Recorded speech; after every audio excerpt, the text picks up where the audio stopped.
So before we get cranked up, like Daria said, break down the myths a little bit. One of the beauties of being able to do this job and have this, which was absolutely an accident, but being able to sit in a room with people who didn't know you were there and talk about you. You know, I cannot tell you how many times I was told I was a disgruntled major. You know, I was probably a disgruntled major about 10 or 15 years ago, but, you know, I survived and went beyond that. And people that know me, like Kurt, will tell you, I'm a long ways from disgruntled. I'm usually a very happy guy, easy to be around. I don't stress very easily. I just kind of roll with the punches, and that's how I take life.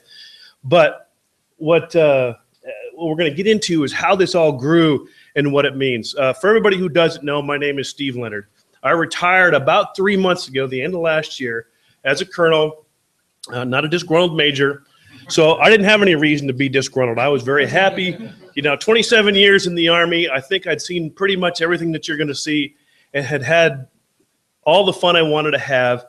And it came to a point in my career, and Ben and I were talking about it, when somebody offers you a better opportunity than what your service offers you. And I literally had a boss who said, hey, look, how would you like to come and work in the University of me, and just kind of do what you already do, but do it for me instead? And I said, okay, well, let's see what Senior Leader Division in the Pentagon has to say. And the answer was, hey, the Pentagon is right where you want to go. I'm like, no, I would rather be shot at. I'd rather go to Afghanistan. I even offered to go to Pakistan, anywhere, but not the East Coast, not the Pentagon. And it became a balance. Who has the better offer? Geez, I can stay here. I have 2 kids that go to school at KU, or I can go to the East Coast. My wife wants to stay here. The dogs like it here. The kids are already here. Or I can go to the East Coast. And you balance that back and forth, and you say, you know what? I've done everything I can do in the Army. I'm officer. It's easy. It's an easy decision. And so on December 31st, I hung up my spurs for the last time. 5 days later, I walked into the School of Business at the University of Kansas, wearing kind of what I wear right now. I made the mistake of coming to work at 7 o'clock in the morning. Nobody comes to work at 7. The next day, 7:30, nobody's there at 7:30. Next day at 8, only the admin people were there at 8. 8:30, not so much, but, you know, over time we figure out. I look back there to Wally Meyer, who entrepreneurial programs director down at the School of Business, and a faculty member. Unlike me, I'm a staff guy, but I eventually modeled after those guys. So I come to work somewhere between 8 and 9 o'clock, 8:30 and 9 o'clock. Starkly different. I actually have time for PT in the morning, and I don't have to rush in to people who are already waiting. Where's that damn remote? You guys are going to have to bear with me. I'm just getting over the crud too, that crap that's been going around. So I've got cough drops in, and let's see if this works. Does it work? Right. What's that? Button says next. Yeah, that's funny. Okay. I'm trying not to put on my reading glasses, because anybody, whenever you cross the late 40s, I used to say that every deployment, either something turned gray or something went to shit. The last deployment, I laughed because I was a brand new colonel working out of the embassy in Baghdad, and I laughed because all the other colonels wore glasses. I didn't. A year later, when I came home, I wore glasses. And I hated it because, and then I got to the point where you see people, they hold the newspapers out and stuff, we got to read them. It's kind of embarrassing, but it's, my hair had gone gray on the previous deployment, so this one, my eyes went. Who saw this yesterday, by the way? Yeah. Who wants to know a funny story about this?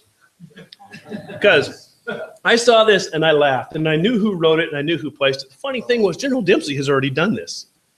When he was the TRADOC commander, it was November 19th, 2011.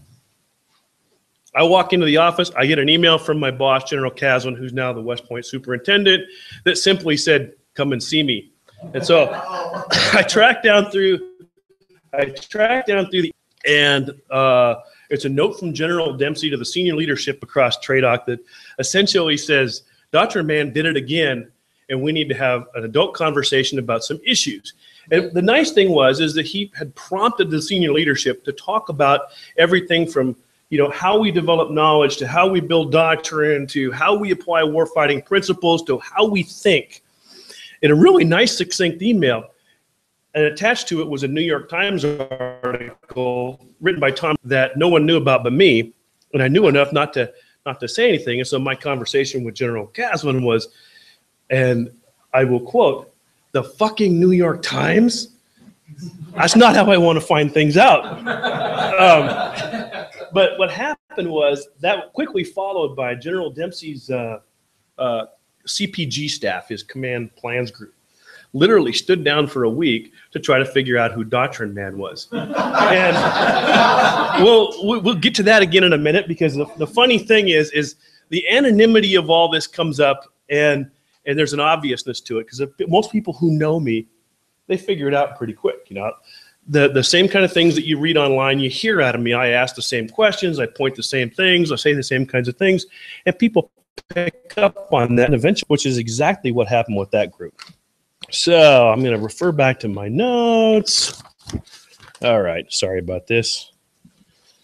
So, right, next, right? Hey, so everybody's got an origin story, right? So Peter Parker bitten by a radioactive spider. You got Batman who sees his parents get killed. Bruce Banner who gets exposed to a lethal dose of gamma radiation, turns into the Hulk. So, you know, the question that most people ask me is, how did it start? And I say it was an accident, because literally it was an accident. I never intended for this to turn into anything other than a cartoon that got mailed around the office to poke fun at what we did. So in the most basic sense, I'm a storyteller, and I always was. I was that guy that, you know, you're sitting out in the field on a stump, and I look at somebody and I say, "You wouldn't believe what I just saw." And then I tell a story. But there was always a lesson behind the story. Is how often do we have an opportunity to tell those stories to an audience where people actually listen and they laugh and say, "Hey, that was pretty good. I knew that." And I always had those kinds of people around me that allowed me to learn lessons, which is good, because I would rather learn my lessons from other people's mistakes than make them myself. Something that you hear in aviation a lot, right? Yeah. So I was what you would call a casual observer of the human race. I watched, I made mental notes, and I remembered everything people said and did. And so if I'm in a room with somebody and they do something that's particularly noteworthy, I will remember it, and it will become a story, part of a narrative later on. And if you've read any of the blog posts that I do, a lot of them involve stories about an individual or somebody or a situation that helps tie back a lesson learned. So, you know, over time, those stories grew and grew and grew, but you know, you have a very small audience that and it tends to be over lunch or coffee, you tell a story. But some of these were too good lessons to keep, you know, confined to a small group. So over time, you start to figure out, how do I evolve that idea beyond what it is? So it starts out as telling stories. And this one I say that I had been a heavy article writer up until about 1999, 2000. I wrote a lot of articles. When I went to CGSC, I literally wrote 3 articles and did an oral history on the logistics support behind the Battle of the Yadrang Valley. I was never slowed down. I was always writing, always thinking, always generating. But I get to CGSC, and how many CGSC students we got here right now?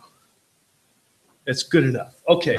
So you know you create a yearbook while you're in CGSE, right?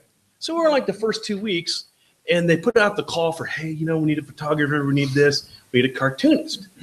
I'm like, holy shit, that's what I want to do. I don't have any artistic skills, but don't let that slow me down. So I throw my name out, and they say, hey, we need some samples of your work. So I put some stuff out. And of course, the answer comes back, they are offensive. And then, now, granted, that came from a chaplain, but I don't consider much of what I put out to be that offensive, unless it's a Thursday cartoon, which I used to do a lot of Man Love Thursday cartoons just to make fun of certain ethnic groups. But I was offended by that answer, because I didn't think anything that I did was particularly offensive, and literally most of it's to make fun of the bureaucracy that's around us. Some of the silliness that we do, you've got to make fun of it, because it's the only way you can get through it. You know, how many times have you shown up for a run and you got to show up 5 hours before run time so everybody can be accounted for, everybody's in line, everybody's got their reflective belt, you got the wrong kinds of shoes on, go back to the barracks, change your shoes. You know, that kind of stuff you can make fun of, but to this guy it was offensive. So unlike a lot of people, I hate to be told no. And you tell me no, it just adds fuel to the fire.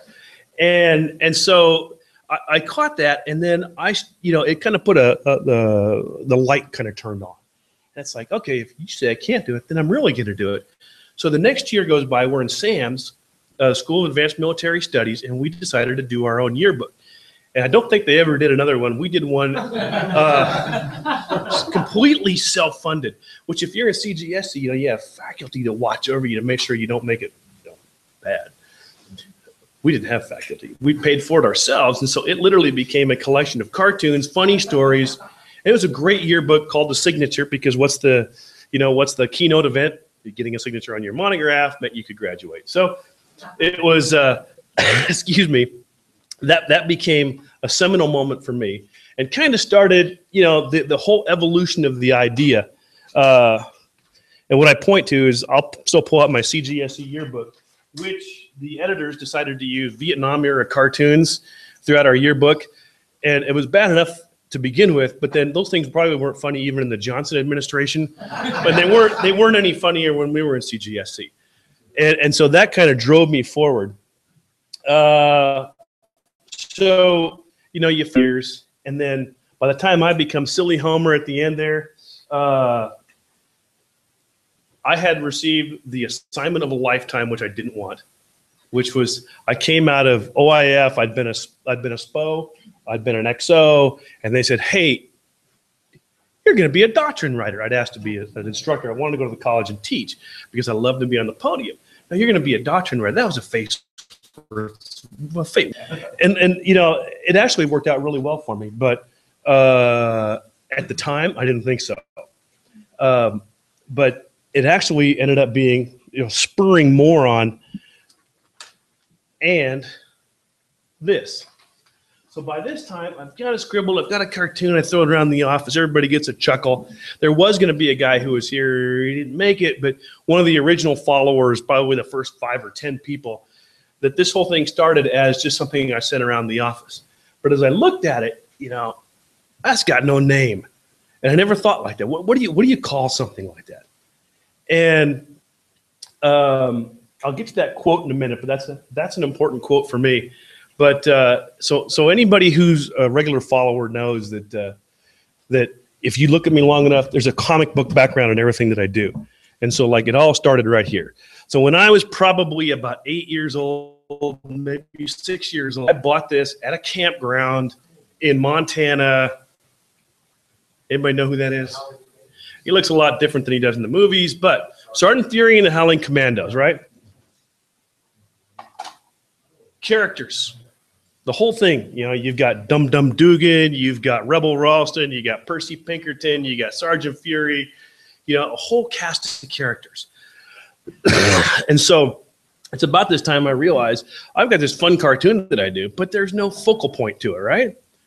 So it's just about stupid stuff, that happens around the office. We kind of laugh. Well, we usually talk about some of the things that we do, but it really doesn't have a focal point. So what I needed was, in my mind, I'm still an 8-year-old kid.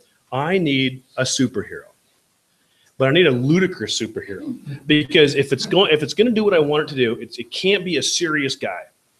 And long before I came to this name, I thought, you need a superhero that's so ludicrous that just the idea of it makes people laugh. Anybody ever hear of a guy named Skate Man? Skate Man was a guy in the early 90s that literally fought people off with his roller skates. And you can look these guys up. If you thought that was funny, there was also a guy named Arm Fall Off Boy who literally would pull his limbs off and fight crime with his limbs after he pulled them off. But none of those were as funny as my personal favorite, which was the cod piece. Now, if anybody follows me, you know that there are occasional references to a cod piece. What tracks back to this guy named the cod piece, who actually, he had like a fist that was in his cod piece, and we'd fight people, the fist would pop out and hit people. probably the all-time dumbest superhero. And he was literally defeated in battle by a transvestite prostitute called Coagula. I needed that kind of a superhero to focus everything else around. So something that you would look at and laugh at, what the hell is that all about? So you fast forward to 2008, and I was part of the team that wrote the 2008 edition of FM 3.0, which in the Army is the big warfighting manual. We were doing a lot of really good things with that book, trying to resurrect operational art, get back to mission command, do some of the things that put things in the hands of the commander. So we were doing a lot of interviews. And I was doing an interview with a lady named Gina Cavallero, who worked for the Army Times. If you know Gina, her husband is Matt Larson. He's like the godfather of Army combatives. So we're in the middle of an interview, and she stops, and she says this. And this is the spark that starts it all. Because there is nothing more ludicrous than the idea of some guy who's a Doctrine superhero. What kind of powers does a Doctrine superhero have? What, do you hit people with a thesaurus? You know, what do you do? What's in your tool belt? What kind of powers do you have? It was so stupid, it was perfect. And so we move on to that. And that's the evolution of the guy, right? Everybody recognizes him. He started out a little bit different. It took me a while to get it right. What are the two things that every superhero has to have? A cape and spandex. That's right. See, the shield didn't come till later on, because as a kid, all my favorite superheroes always had capes, and they always wore some kind of goofy spandex outfit. And so I evolved this character, and the real purpose behind the character was to really raise some issues that we could talk about, and so you could use him to say, why are we doing this? This doesn't make any sense. I grew up in an army surrounded by people that everything was process driven. The remnants of the folded gap crowd, I used to call them. And I'm not a process guy. I mean, if you think enough, you don't need a process to think. You just need to think. And so I would use Doctrine Man to tease those kinds of things out, and then get to some of the deeper issues, the other things that affect us. Now, there's one thing, I think, before we go on to the next one. It's going to be a minute before we get there. So you go back to General Dempsey's thing. What's the one thing that's missing here? How do you unmask a guy that doesn't wear a mask, right? I'm telling you, right? So, and then you surround them by characters. Now, this is only a handful. I probably have 30 characters that pop up everywhere from, I have John Kerry that shows up every once in a while. But you will find yourself generally in one of these characters. The guy with the bag on his head is that anonymous guy.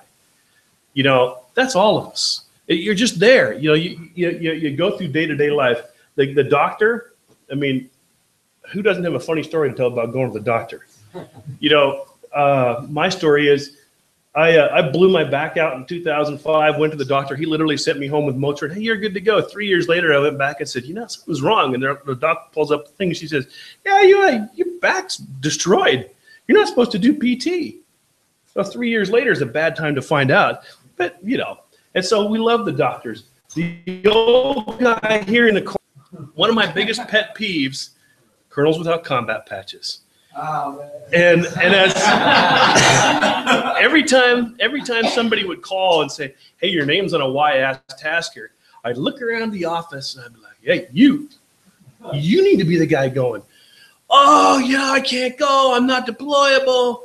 My kid's got a cold. It's like, what's the use of even doing this? Those guys always drove me crazy. You go to Pentagon, there's more of them. I was always this guy, the coffee swilling, cigar smoking smartass. That was me. And so Biff, the bright idea fairy, although I gave myself credit for not being the bad bright idea fairy, but the good one, because I never brought an idea that I wasn't willing to work on myself. But as you see the cast of characters, these things fill out over time. You got to have an MI guy, because God forbid, any MI folks in here? Sorry. That should be classified. Who cares what the weather says? And it's the exposure to other people. The little short guy there with the reflective belt was always my sidekick. I would tell somebody that his name is Nate Finney, but Nate is probably on the other side of this going, Jesus, I never knew that. Thanks a lot. Why am I short?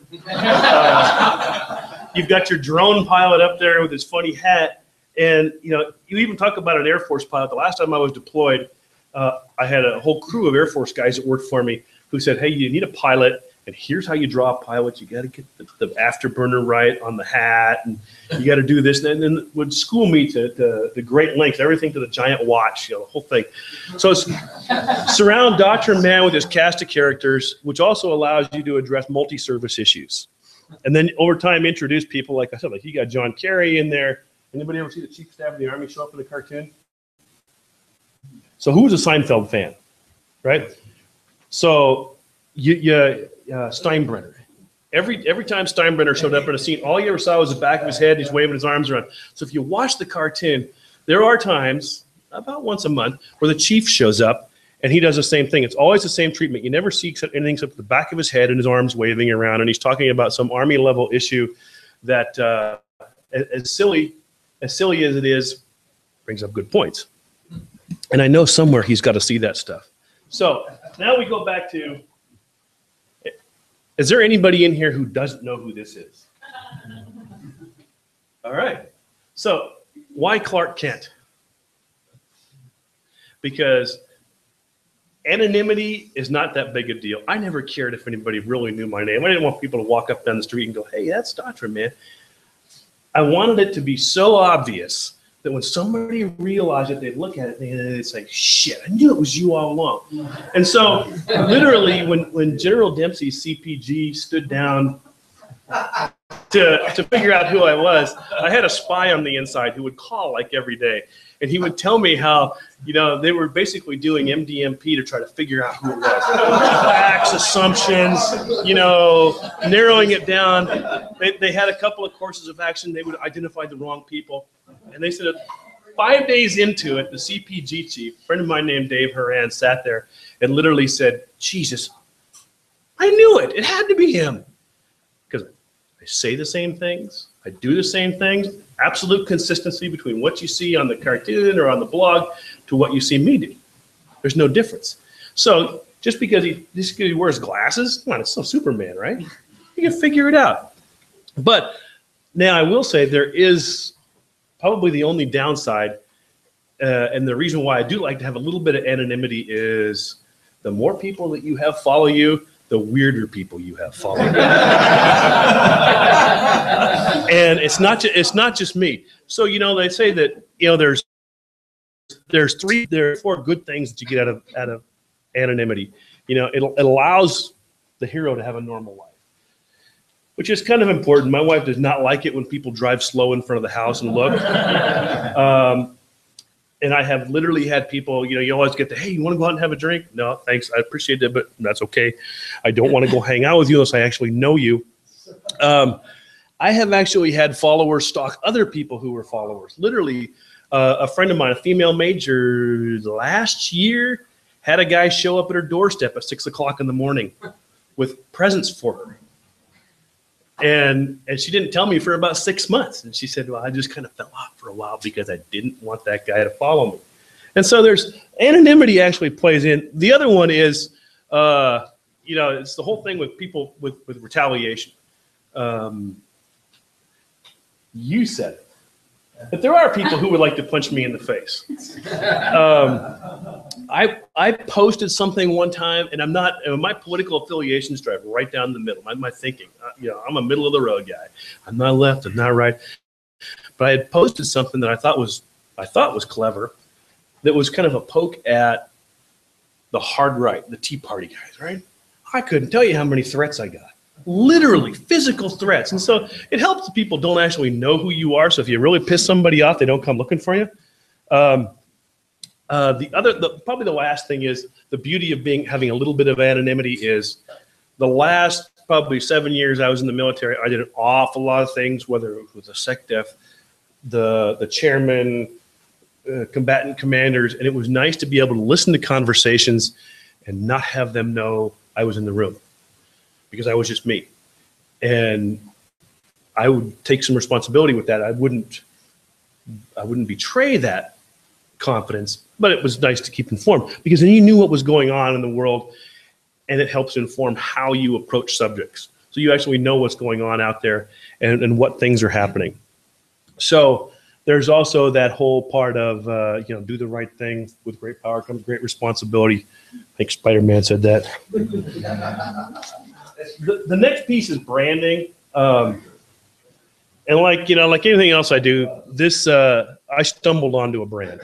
I literally was trying to be clever and think, how can I have my own bat signal? I do this, but literally you find out over time that people recognize the brand and it begins to follow you. It builds over time. And so what started is literally, you know, 5 guys in cubicles in the world of doctrine becomes what today is pushing 34,000 people who recognize that. And that's the symbol of disruptive thinking in the comic world.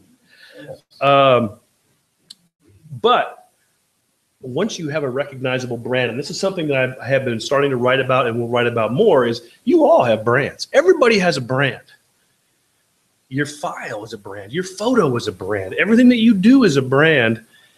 And the things you start to think about, it's how easy it is to damage your brand. And the responsibility that puts back on you. Don't want your personal brand to be the next new Coke. And how important it is to maintain brand consistency and brand value, which is, you know, it's kind of important professionally when you think about that, is your brand isn't necessarily what you think it is, it's what he thinks it is. And how he perceives that brand, or how you perceive somebody else's brand, that's what your real brand is. And understanding that, when Chris Croft was here earlier, part of the idea behind 360-degree evaluations, something I personally believe in very strong, is that is a way for you to realize and understand how other people perceive you and how other people perceive your brand. I wrote a piece session with an officer who was someone who believed what they read on the back of their evaluations. And it sounds funny, but it was actually a sad discussion, because this officer was completely out of sync with how other people perceived him. Absolutely. Somebody who, you know, hey, I went 1.5 years and didn't take a PT test, but I'm one of the top 10% people of the officers in the Army. It's like, well, how many of those top 10% do you think skip a PT test for 1.5 years? And how many of those people, you know, require an hour a day of developmental counseling? Probably not very many. But in his own mind, you know, he was a top 10% performer. But the perception was you had somebody probably in the bottom 50% of their cohort year group. And that's, you know, when we talk about branding, and I'm off topic here because it's more than Doctrine Man, but it's the idea that we all have a brand. And what you do to maintain and build that brand is critical. And it's one part of what we do, what I do, that I reflect on constantly, how other people see what we do. And so when you walk away, what you're supposed to do is say, what's my brand? What's your, you know, Ben's got a great brand, but Ben's been working on his brand for at least 3 or 4 years now, solid branding. Don's got a brand, but you all have brands too. And it's the realization of what your brand says about you to other people, and what actions can you take to change that brand or to strengthen that brand. All right. The other people question me about all the time is, where do I come up with ideas? And I am literally a sponge. This is probably the closest thing I could think of to a description of how my brain works. It is constantly spinning, to the point where I'm that guy who wakes up at 3 o'clock in the morning, I pull a notebook out, I write something down, I try to go back to sleep, because the ideas come randomly. I get ideas from guys like Wally, or I get them from Kurt, and it's a nascent idea that gets planted, and it goes into spin cycle, and it moves and it moves and it moves and it moves, and it might be in there for 6 months before it pops. Unfortunately, so are the bad ideas, and I haven't figured out how to dispense of those yet. But it's the idea that you know, those ideas are constantly spinning, and as part of this group, it's always, who doesn't carry a notebook all the time? If you remember, I don't carry a notebook very often, but I sleep next to one. And so it's, luckily I remember most everything I hear, so I have that's fairly fortunate, but I don't remember shit when I sleep. but it's always a good idea to have that close by, something that you can capture your ideas and follow up on them. Because if you believe in serendipity, those ideas are going to come when you least expect it and when they have the most value, and you've got to get them down, get them captured right away, and then shoot. So I got a note here to talk about posting. So how do you decide what to post? Because everything I do, I literally sit down, and I used to run a comprehensive strategy that drove every single thing I posted. If I posted something, it had a theme behind it. It accentuated a message. I put a lot of deliberate time in. If you've noticed in the last 3 months, I completely dispensed of that. And I decided to do crazy items for a year and see how it goes. And literally, it is spur of the moment. I see something, pow. Now, there's a goodness and a badness to that. And it's what I wanted to do was push more ideas out, get more dialogue about different things. One of the things that I've noticed with the audience that I have is that, as much as I hate to admit it, most people are irrational and unpredictable. And so I can post a story, and I'll use an example this week. I posted a story, we've got Women in Ranger School right now.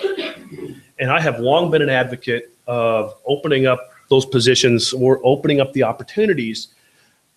In the 80s, I was a firefighter when I went to college, right? And so I had an old chief, probably Wally's age. Guy comes in one day and he says, "We're going to let women in the fire department." We had no women. And, people were, "Oh, geez, that's crazy. Oh, that's nuts." Chief said, "It's no big deal. They still got to pass the driving test. They still have to pass the written test. They still have to pass the physical test." Oh. And when we finally got women integrated into the department, it was tough women who could carry a guy, out of a fire, who could handle a 2.5-inch hose, which is no small task. They were as tough and as hard as any of the guys. And so nobody cared. Because really all you cared about was if the building goes to, if a fire goes to shit, that you can carry me out. And that you're there for me. That's all that anybody cared about. So fast forward, you post something about this, and I have watched these threads all week long. You throw out there and you say, "Hey, there's 16 women, 19 women start on Monday. 8 women now I think are still in it." And it's interesting to see the reactions. And I watched over the course of a week.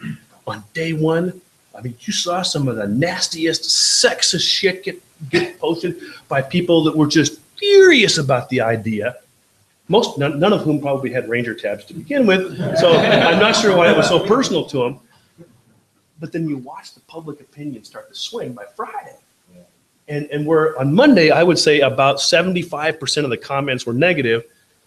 By Friday, about 80% of them were positive, and the other 20% were getting shamed to death by the other people. And it's interesting. So you have no idea. I actually got accused of sexism on Monday for posting. "Oh, it's inflammatory." It's like, no, you know what? We need to have this discussion again. We've got to get it out there, and people need to get over it. Where Friday, hey, great. Hey, thanks. That's awesome. It's so, when you get into this, it's the ideas. You have no idea which way they're going to go. There are a lot of irrational people. On Monday, I think I had 100 people quit, unfollow. And I watch, and it's like that stuff doesn't bother me, because I figure every time I push something out that is so disruptive that many people bag, I didn't want them anyway, because they're not part of a core group of people that are willing to think and engage in dialogue. And hey, you can go hang out on, and I won't even name one of the sites, but there's plenty of sites where those guys can go hang out and say all the stupid stuff they want to. I don't want it. So what do you do? One of the things is I said that this year has been the crazy Ivan year, which is, hey, you know what? If I got a good, if it sparks the idea, I just hit enter, and I let the dialogue take its own way, which is helpful. Try to keep an open mind all the time when I post, because like I said, you don't know who is going to respond or how they're going to respond. So you kind of got to just keep an open mind and let some free flowing dialogue work itself out. Doesn't always work out that way. Bad things are going to happen. Sometimes people go a completely different direction. If you've ever noticed, I run a really strong profanity filter. So when somebody decides they're really gonna take the low road, it goes gray. And I had a guy this week message me, "How come all my comments are gray?" Well, I can tell you why, asshole. And here's why. I quit. Okay. I'm not quite running out of time yet. Am I getting long? No. I am going to cut this short, though, so you guys can ask questions. One of the things I always like to say is know your competition and plan accordingly. So there are people who will compete for the same audiences. Those are the people I collaborate with. Guys like Tony Carr, who runs John Q Public. He and I go back and forth constantly offline. We time our posts. We coordinate our posts. And there are other sites like that we do that with, because if we're on the same page and we're trying to do the same thing and achieve the same kind of outcomes, we'll work together. But I also have to understand that sometimes crazy Ivan things happen with the Tuffle blog article. Perfect timing. But hey, who saw that? I didn't see that until I woke up yesterday morning. That's awesome. But if you saw the Duffel blog article from the day before about the lady in Ranger School, you wouldn't have thought you wanted your name associated with that place. Keep a thick skin, because if you don't have a thick skin in this business, it won't last very long. I found myself to get dragged into an inane conversation. I will maintain a thread, and the minute it gets personal or nasty, I will just back off. I'll go find something else to do, because it doesn't do you any good to get dragged down to that level. Anyway, I already talked about collaboration. So let's move. So what's next, right? Anybody ever heard the phrase that, adapt or die? So I'm a firm believer in that. So every year, literally, I will start the year with something different. This is the year of no strategy. This is the year of pull everything out of my ass for a year and see how it works. But if you've watched, I've got a collaborative effort going on with the Atlantic Council on their Art of Future War project. You'll see more of these guys show up. My contribution to this point has been that, but I'm also working on a piece that's going to dovetail with this really nicely and talk about the creative process behind what I do. I had an offer just a couple of days ago to go into a collaborative blog project that is a for-profit blog that 5 people, supposedly a lucrative blog. We'll see. I said, I would be happy to jump in there, because literally it's taking the ideas that show up in the cartoons and then expanding those into longer written pieces, because you can introduce the topic here, but sometimes it helps to really just break out and have a long dialogue. And so I struggle with what anybody else would. How do you keep it fresh? And so you go back to that idea generator. There are always things working. I'm looking at doing a series of graphic novels. That idea is still spinning, but it would be almost like a Doctrine Man goes to war kind of thing. Walk you through the whole deployment process, the day-to-day life, but in a graphic novel format. Something different, something new. I toy with the idea every once in a while of crowdsourcing something like that, but I'm a firm believer that if I don't pay for it, it's not mine. And I would never ask somebody else to pay for what I do other than those coins, which I'm sorry. So if you also notice, this is the year that I started to back off on the cartoons. You only see about 2 to 3 original cartoons a week now. More blogging, less cartoons, as I continue to evolve the format and try different things. And so all I can say is you keep an eye on what's over the horizon and constantly adapt. Because if I've learned anything over the 4 years that I've done this, is the minute you become stale is the minute you become irrelevant. And honestly, I've been tied into Ben since the beginning. It's the disruptive aspect of this that brings people back. The minute you stop being disruptive and you start becoming just part of the system, nobody will pay attention to you anymore, and you're just going to die of your own right. Last thing I'll leave you with is this. And of all the General Mattis quotes, that's my favorite. The last time I deployed, 2012, I was working in the embassy in Baghdad, and I was the senior advisor for the Iraqi military education system. So everything from their commissioning through the war college, I had to advise all those generals, and they were going through a major overhaul of how they did things, redoing their curriculum, working on those things. And so literally, it was an exercise in frustration every day. 6 days a week, I am out with an Iraqi general, convincing him that you need to push this way because this is about generating knowledge. This is about transforming what you do. I'm not worried about how you train at the lower levels. I'm talking about how you educate leaders, because I'm a firm believer that leaders are what makes a difference.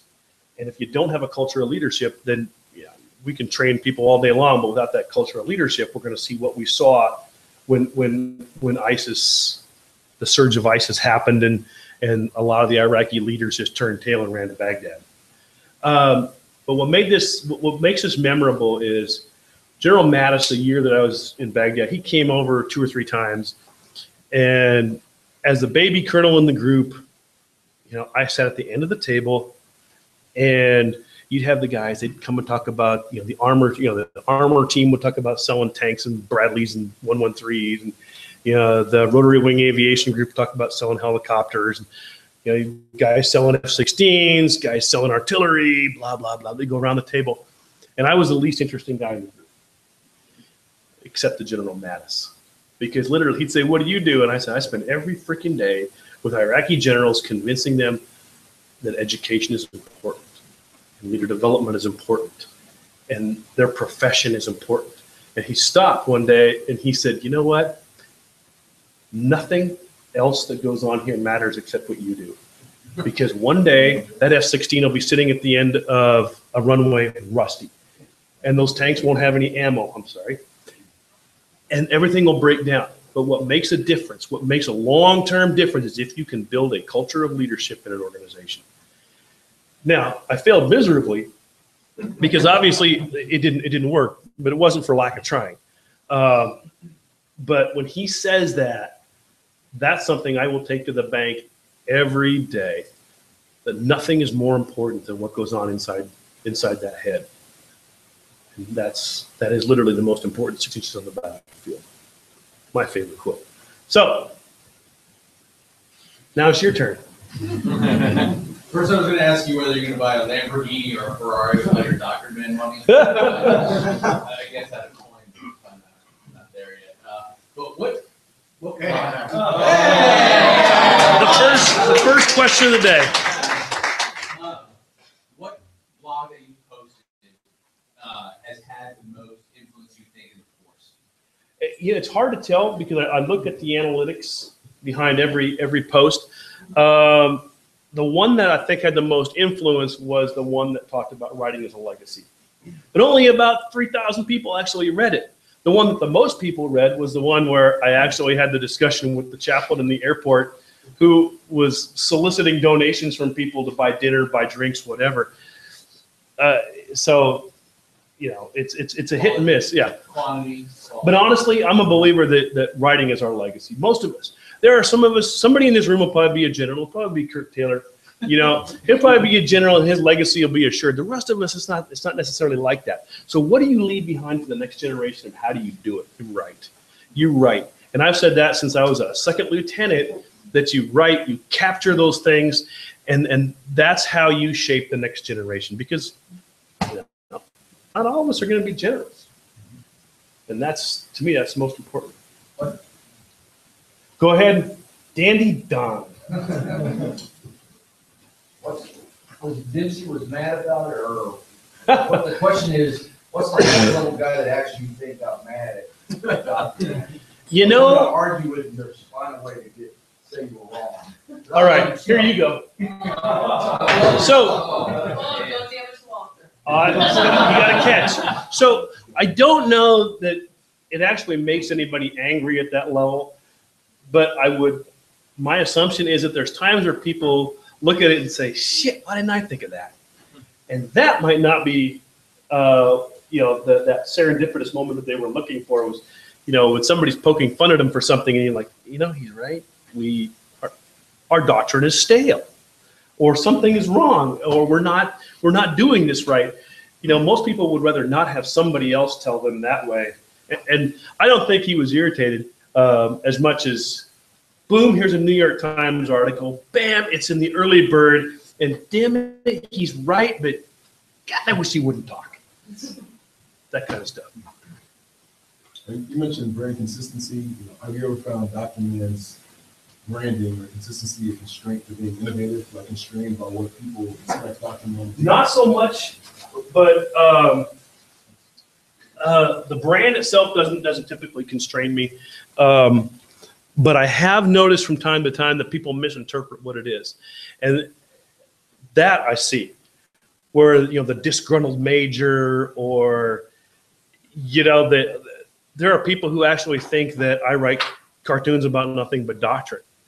And it's like, I might do like 2 of those in 4 years because nobody thinks it's funny. So you don't do it. But then it's like, okay, well, you really don't read and you don't understand what we're doing. That's the closest thing to people, misperceiving the brand. But honestly, I try never to let anything constrain me, which isn't always easy to do. I came to your promotion. Thank you. This is part thought, part question, but isn't the problem or part of the problem with disruption is the consolidation of a game on the far end, meaning we disrupt for a purpose. Yes. Or did you ever think about that, and how do you envision the ends of your disruption or disruption? I never throw an idea out there unless I have a suggestion. So on how to fix things, and one of my tenets will be like you tell everybody who works for you, don't bring me a problem without a solution. I might raise a disruptive idea, but in the same vein, I'll offer you a suggestion, or I'll at least be willing to engage the conversation. But there's no use in just being that voice that just bitches for bitching's sake. We have plenty of issues that we need to look at across the services, and disruption only works as if you're willing to be part of the solution. That's your question? Yeah. All right, who's first? Okay, you look like you want to be first. Overall, the concept of all the best for our society. In your experience, how do you weigh what you put out in this open form in the internet on the site versus what can be perceived by our adversaries and how they can use that? So, I think it's a very issue that we need to kind of deal with. It doesn't seem like we do at all. That is an interesting question, and I say that as somebody who I get the occasional threat from our adversaries. I deal with them in a very unique way. I'll tell you about in a minute. I don't feel like there's any negative to pushing out a dialogue and engaging in a conversation. And if they're listening, they're listening. They're not part of the process. They're just listening. And typically, the only time I get adversarial engagement is when I will point out something that specifically affects them. In which case, I'll get like the random threat from the Taliban or from ISIS, and I respond to every one of those exactly the same way. I post a picture of a goat, and I respond to them. And that's my way. My wife gets furious because she gets upset. She's like, "You shouldn't even respond to those." I'm like, "Nope. Consistency is part of the process." But I honestly don't worry about that. I think that I don't think most of them care enough. Now, if you talk about state adversaries, they might, but they've got to be having the same kind of conversations too. You have to believe that. We aren't the only ones that have those problems. Just kidding. Thank you so much for that. It was really enlightening. Question about brand and media development. Yeah. If you give someone an idea of managing your own brand, I'm very ego-centric. I know the guy against that is probably think about positive perception piece, and that. But if you unleash that idea of brand management from our leaders, I just think that could become misconstrued. And everyone spends time just polishing their brand. They do already. Yeah. They absolutely do already. Now, where I think this is important and something that I believe in is that probably the most overlooked and underappreciated leadership trait is humility, which is where anonymity comes in for me. This has never been about me. I don't care if I get any attention from this at all. This is not about me. It's about making a difference. And so I take myself completely out of the process. But when you talk about the brand issue, I've worked for enough general officers in my time that I have had to do brand management for them. and it is what it is. But you're right. There are people who use it the wrong way. That look at it as just polished brand that's not really them. I mean, I think if you're a professional, you do have a brand, and it's up to you to maintain that brand, not bring in your acolytes to maintain it for you. And it has to be a sincere brand, because if it's not a sincere brand, people will see through it. And we see that too. All right, Damien. This is a question from the blogster, or from the Twitcher, I guess. I saw one of there. Is it easier to convince an Iraqi general or an American? Wow,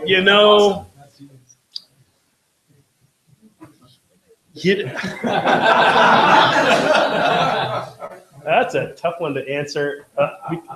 I usually never had any trouble selling ideas. If you have a strong level of emotional intelligence, you can sell ideas. You read other people, you get that feedback that happens on that level, and you can sell an idea. And you just made me laugh, because I think of how many times I would take in, say, a carton or a case of shampoo. Hey, I need you to do something for me. And I knew I had to lead off with, okay, hey, I brought you a box of soap for your family. Can we talk about leadership now? Can we talk about this? So, yeah, I would rather deal with American generals all day long, although I loved every minute I spent with those Iraqi leaders. It was endlessly entertaining. All right. Have you thought about moving to other social media? I do all the time. I think about it probably almost every day. It's how you do it, when the timing is right. I've been offered opportunities to take the cartoon and do. No, that's not my thing. No, but actually to take it and do animated shorts. And I get those kinds of things, and I consider each one of them individually, and then look at what will it do to support what we do, and what we're trying to achieve. And if it doesn't fit in, then I'll just politely decline. And there have been some serious offers like that. But I always think of when I was talking about what's next, is what's the next push, and how do I do it, and what will it achieve? I'm a strategist, so I think like that. If I can't see a clear outcome on the other side that supports what I want to do with this, then it just doesn't work. Didn't you already ask a question? I did not only plan it. You and Tony were very effective at pushing the 810 debate. Oh yeah. What made that resonate? How did you guys go about doing that collectively? And then what's on the horizon? What is next for a strategic push to help reform the treaty? Well, boy, that's a hard question, because that's almost tipping a hand. I think what made that debate so easy to push was the fact that you had a general officer who made the comments that he did and stirred a controversy.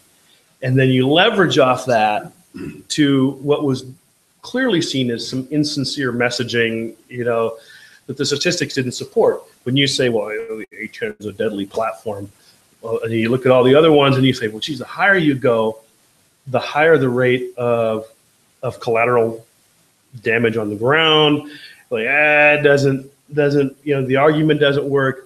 Plus, the operational costs are lower. Yeah, it's an old airframe, but you can recapitalize airframes. You can buy those cheaper. They set the table for us. And anybody who's followed knows I've long been a critic of the F-35, for the simple fact of that's an expensive plane that by the time that thing is fielded, it's going to be out of date. I don't care what software you put in there, hypersonics, and honestly, that's your next generation stealth. So I'm going to build a stealth airplane using 4th generation stealth on a 5th generation aircraft, and I'm going to use 4th and a half generation engines on a 5th generation aircraft. But you know what? I think you have to completely rethink the airframe before you move forward with that. So, but to get back to your question, Tony and I have plans for the future, but they involve some well-placed people in Congress for the knockout punch. And I can't say anything more than that, other than, it's there. And yeah, you guys can draw from that what you will, but we've already had the contact. And one of the beautiful things about being retired is nobody can tell me I can't talk to Congress.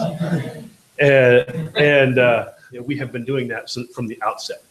So I'm hoping that as we go into the lead-ins for the next campaign season, I think we're good this year, but so next year when we start to go into the campaign season, that you're going to see some interesting stuff out of both Tony and me on the the A10 debate.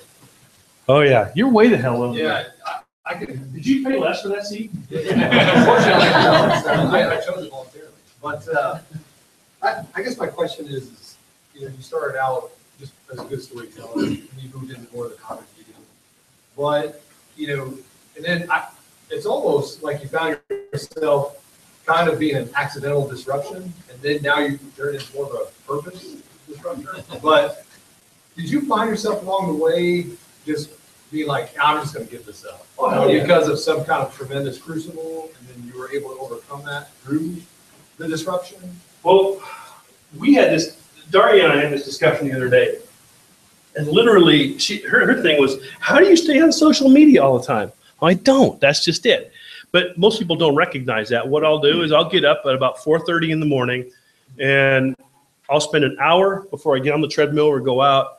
I'll spend an hour scheduling posts for the day, going through news stories, which is a grind because for the amount of stuff that you have to read and filter and then think of witty little comments to make to drive a dialogue. And you go out and do PT and you come back, maybe you do a couple more comments, you jump in the shower. I got an hour drive every day to work. And then, you know, once work starts, other than, you know, I take 15, 20 minutes at lunchtime, eat a Cliff Bar, throw a couple more things on, and then I'll come home at night and it starts all over again. My wife has said for years, she feels like she's married to the back of a laptop. Those are the days where you say, maybe it's not worth it. But the minute I do that, then I get a note from some kid at West Point, some cadet, who will say, hey, I want to tell you what a huge difference you've made, and it's allowed me to think about this, and I've had this conversation, and I think I'm going to write about this. You look at that, and then you feel the weight of the responsibility. That if you stop doing it, would it be worse than just continuing to, you know, drag yourself through the mud every day? That's me. Is it like through Doctrine Man, the Strategy Bridge, the Green Notebook, all of this, like a little bit of unity that going on? Glad I caught that. And it's inculcated itself into our culture, whether it's subculture or movement spirit or otherwise. It's a powerful effect. So I guess from your perspective, really the simple question is what's next now with that degree of influence? That's what we're talking about there is what's next. That's when you have to experiment with different forms of media.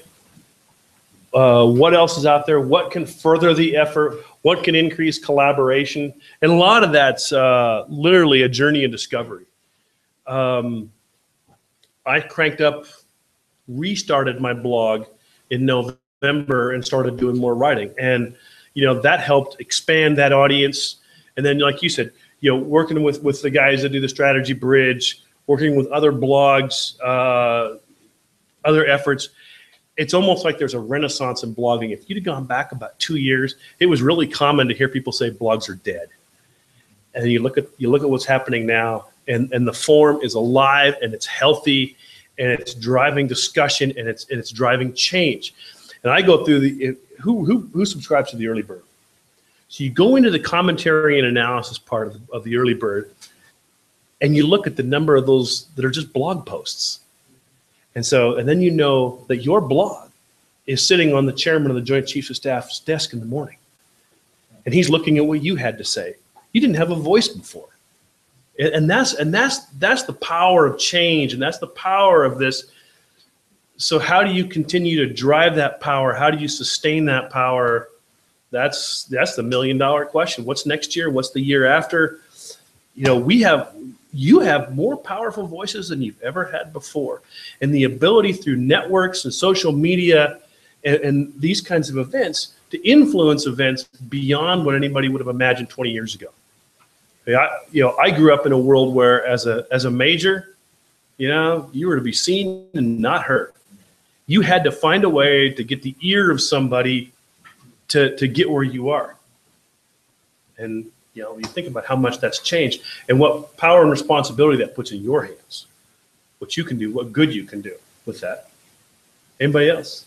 Just your stuff on Sinclair, and you know you wrote like Trump candidates that you can't. Hey, that wasn't my name. That was his nickname. I didn't come up with that. You but was that one of those? Has there been anything that you put out there that you're like, oh man, I'm gambling. Like either this is going to be really funny, which I think the Sinclair stuff is hilarious, or you know, was it something that you're like, here we go, let's try it.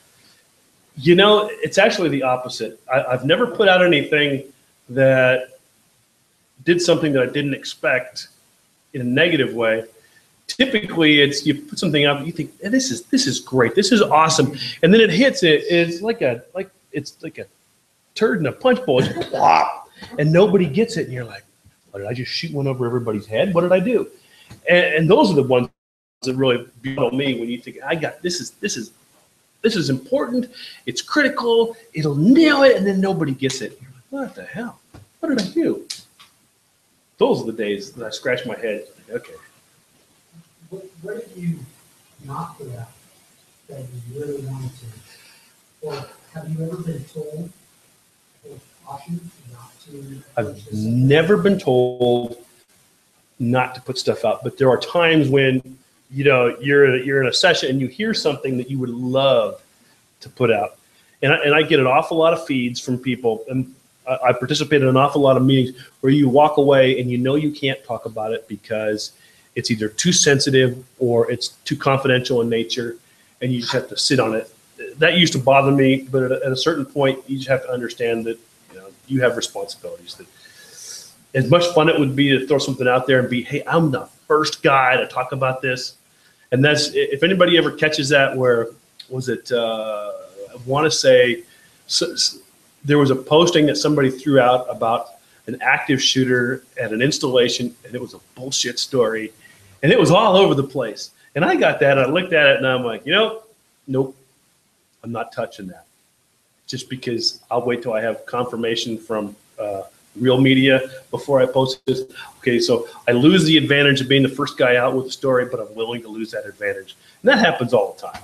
That's just part of the game. Can you catch? Like, how do you assess in any way, like, the effectiveness of like what's going out? Like, do you measure how many retweets you get, or how many shares or likes? That's a great one, because metrics are important to whatever you do. Anybody ever look at the metrics on Facebook? They suck, because those guys change that algorithm every time you turn around. And so you can, you know, other than I can tell how many people like the page, you know, as far as reach is concerned or influence, it's absolutely useless, because the algorithm changes so often that you can't really predict what you're doing. Twitter is better. If you're ever curious, run an app called SumAll on Twitter. And I use SumAll to at least give me a general idea of how effective I am over Twitter. But Twitter is a completely different audience for me than Facebook. And so I still, you know, the large constituent audience, I have to just play that by ear and watch it. And, you know, a post that hits and goes viral, that's great. A great post that doesn't go viral, you just, okay, whatever. Maybe I posted at the wrong time. You know, just got to play it by ear. But that's the hardest part of this whole thing is the metrics, and understanding the metrics and being able to read them, and the fact that there just aren't enough. Then I asked, because, you know, we made that comment about a turd in a punch bowl. I was having a conversation with the guys at Company Command PL, and you know, how they do their stuff, and John Silver's like, you got to make sure whatever you post is relevant. Well, I'll post something. This is relevant. This is awesome, and then right. Yeah. So well, my favorite example is the blog on writing, which I know has a tremendous amount of influence, but it didn't have a great amount of reach. But you know inherently that you've hit a sweet spot, but it wasn't controversial enough. It didn't disrupt the audience enough. It was, everybody agreed with it, so therefore, boom. That's just what it is. Nate? Your participation with the military Writers Guild, could you talk about that and where you see that going? Oh God! So who follows Military Writers Guild? All right, like a few people probably in here, I'm one of the founding members. The idea behind that is to promote professional writing, to open opportunities through other avenues to get the written word out, to promote ideas. I mean, literally, that's what it is. It is there to encourage people to write and to publish. And I often wonder what direction that thing's headed in. I know that judging from the number of people who send me stuff, it's working. So, where it goes in the future, I don't know. I hope it lives beyond all of us. But again, that's one of those things where you start something and who's the owner? Who's going to maintain it? And do we have the energy to maintain it? Or is it just going to be a place where you check the block and say, I'm a member of the Military Writers Guild, and therefore I write? And I don't know the answer to that. And it's probably a discussion that we all need to have, because it's grown quickly. But it's one of those things where we've got to sit down and talk about what the long-term impact of that's going to be. And I catch that. Okay, last question. Question from Twitter from Ryan Crank. I'm not Kranz last name, but Kranz. He said, what's the closest you ever come to pushing the envelope, or like beating against the envelope? I would say literally the first big interview I ever did was probably the closest I ever came to pushing the envelope, because I didn't tell anybody I was going to do it, and I didn't ask permission. And literally what I told General Kaslan when I had to sit down with him was, how does a fictional character ask permission to do an interview? It's a weak thing to say, but it was either that or get my ass chewed. So What did he say? that's when he said, Steve, it's the fucking New York Times. But I knew I was going to push the envelope, but that was at an early stage where, you know what, you got to do those kinds of things. And I don't do a ton of interviews, and I'm very careful with them when I do them, because it's got to feed into something. And so that was probably the biggest one, because it showed up on the Tradoc commander's desk, and he's like, hey, wait. He's talking about us. It was a very positive article. But yeah, I'm a believer that sometimes it's better to beg forgiveness and ask permission. So I knew I was pushing the envelope, and I was willing to take the consequences. Okay, can everyone join me in thanking Steve?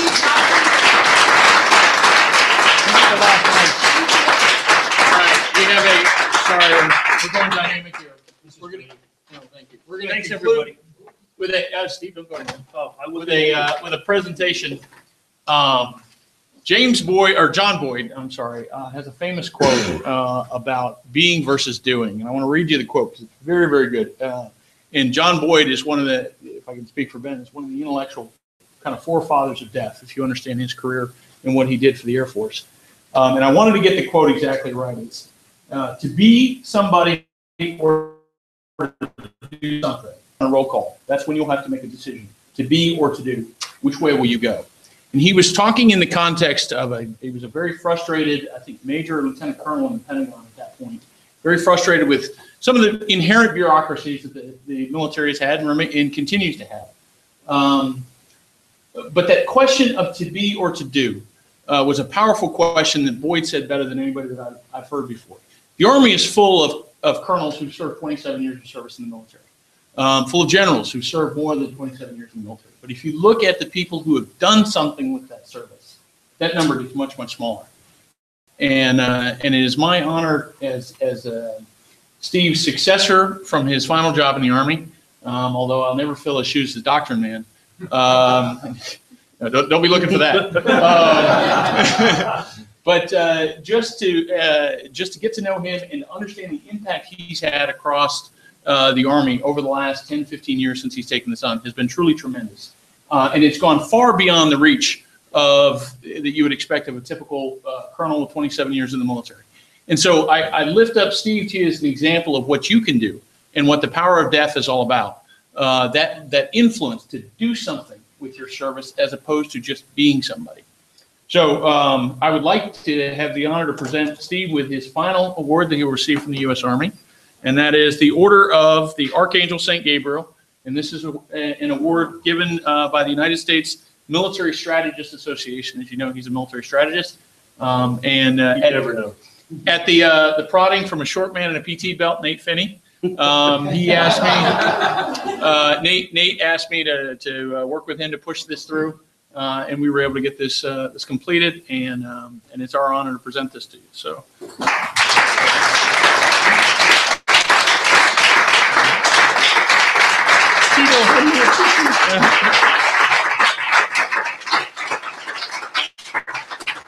Thanks, Glenn. Thanks, everybody. I'm going to leave business cards. Oh, yeah. Hey, who wants a patch, by the way? See, I gave everything away but these.